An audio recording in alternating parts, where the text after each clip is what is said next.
በቻይና ወታደራዊ ትርኢት ላይ ለመሳተፍ የሚሰለጥኑ ተሳታፊዎች ከሁሉም ጾታ የተወጣጡ ሲሆን በየጾታቸው ለየቅል ነው የሚሰለጥኑት። ይህ ማለት ግን አንደኛው ወይም የሌላኛው ጾታ ስልጠና ቀለል ያለ ነው ማለት አይደለም።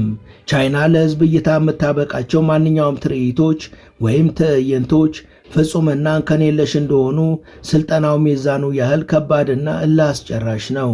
በዓመታዊ ትርኢቱ ላይ የሚሳተፉ የሰራዊቱ አባላት ቁጥርም በቁጥር ትንሹ 10,000 እንደሚሆን የተገለጸ ሲሆን ይህን ያህል ቁጥር ያለው ተሳታፊ እንደ አንድ ሰው ወይም እንደ አንድ አካል አቋቋማቸው፣ የእግር አነሳስና እንቅስቃሴያቸው እንዲሁም የመሳሪያ አያያዝና የድምፅ ከፍታና ቶንን ፍጹም የተናበበና እንከን የለሽ እስከሚሆን ድረስ አባላቱ በተደጋጋሚ በስልጠና ውስጥ ያሳልፋሉ።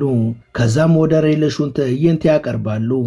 መስከረም 3 ቀን በየዓመቱ ለሚደረገው ወታደራዊ ትርኢት በተለይ በ2025 ለሚደረገው ትርኢት የነበረውን የሰው ኃይልና ወታደራዊ ዝግጅትን ለታዘበ ይህ ነገር ክብረ በዓልን ለመዘከር ነው ወይስ ለሌላ ጉዳይ ለማለት ይገደዳል። በእርግጥም ለቻይና መስከረም 3 ቀን በካላንደር ላይ ያለ አንድ ተራ ቀን አይደለም።